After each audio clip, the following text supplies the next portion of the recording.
രാവിലെ എണീറ്റപ്പോൾ തന്നെ മനസ്സിന് നല്ല സന്തോഷമായിരുന്നു കേട്ടോ.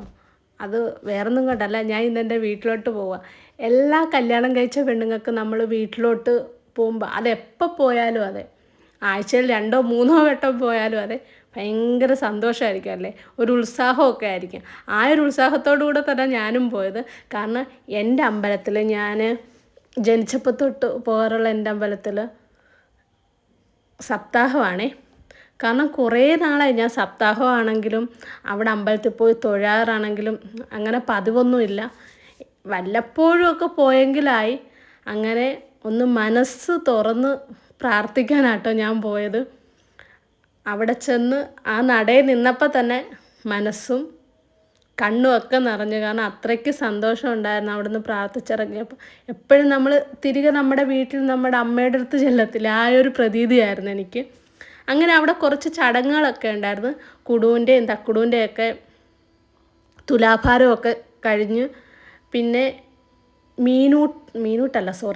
ഉണ്ണിയൂട്ടെന്നും പറഞ്ഞൊരു ചടങ്ങുണ്ട്. എന്ന് വെച്ചാൽ ഞാനിത് ആദ്യമായിട്ടാണ് കാണുന്നത്.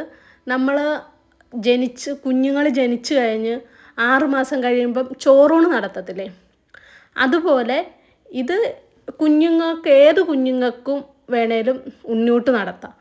അങ്ങനെ ഒരു ചടങ്ങാണ്. അന്ന് ആ സപ്താഹ സദ്യയിൽ എന്തൊക്കെ വിളമ്പുമോ ആ വിഭവങ്ങളെല്ലാം വിളമ്പിക്കൊണ്ട് അതിൻ്റെ അകത്ത് ചിലപ്പോൾ എരിവ് കാണും, പുളി കാണും, ഉപ്പ്, അങ്ങനെ എല്ലാം ചേർത്ത് മധുരം കുഞ്ഞുങ്ങൾക്ക് കൊടുക്കുന്ന ഒരിത്. ഈ ഒരു പാർട്ട് കഴിഞ്ഞാണ് പിന്നെ വലിയവർക്കുള്ള സദ്യ തുടങ്ങത്തുള്ളൂ കേട്ടോ. അപ്പോൾ ഇത് ഞാൻ ആദ്യമായിട്ടാണ് ഈ ഉണ്ണിയൂട്ടെന്ന് പറഞ്ഞൊരു സംഭവം ഇങ്ങനെ സപ്താഹത്തിൻ്റെ ഇടയ്ക്ക് നടത്തുന്നത് കാണുന്നത്. നമ്മൾ ചോറൂണൊക്കെ നടത്താറുണ്ട്, പക്ഷെ ഉണ്ണിയൂട്ടെന്നും പറഞ്ഞുകൊണ്ട് ആദ്യമായിട്ടാട്ടോ ഞാൻ കാണുന്നത്. പിന്നെ ഇതെല്ലാം ഒരു വിശ്വാസത്തിൻ്റെയും ഒക്കെ പുറത്തല്ലേ നമ്മൾ നടത്തുന്നതും ചെയ്യുന്നതൊക്കെ. അങ്ങനെ ആ സപ്താഹത്തിന് വന്ന ഞങ്ങളുടെ നാട്ടിൽ കല്യാണം കഴിച്ച് കഴിഞ്ഞ് പോയി തിരിച്ചു വന്ന എല്ലാ പിള്ളേരുടെയും മക്കളും അവിടെ ഉള്ള കുഞ്ഞുങ്ങളും ഒക്കെ ഉണ്ടായിരുന്നു കേട്ടോ. ഒരു നല്ലൊരു അന്തരീക്ഷമായിരുന്നു. അവിടെയുള്ള ഭജനയാണെങ്കിലും കുഞ്ഞുങ്ങൾക്ക് പിന്നെ അറിയാമല്ലോ, ചൂടൊക്കെ ഉള്ളതുകൊണ്ട് അവരുടേതായിട്ടുള്ള അസ്വസ്ഥതകൾ പ്രകടിപ്പിച്ചെങ്കിൽ കൂടിയും നല്ലൊരു ഫീലായിരുന്നു. ആ ഉണ്ണിയൂട്ടൊക്കെ കഴിഞ്ഞ് എപ്പോഴത്തേക്കും എല്ലാവരും കുഴഞ്ഞായിരുന്നു.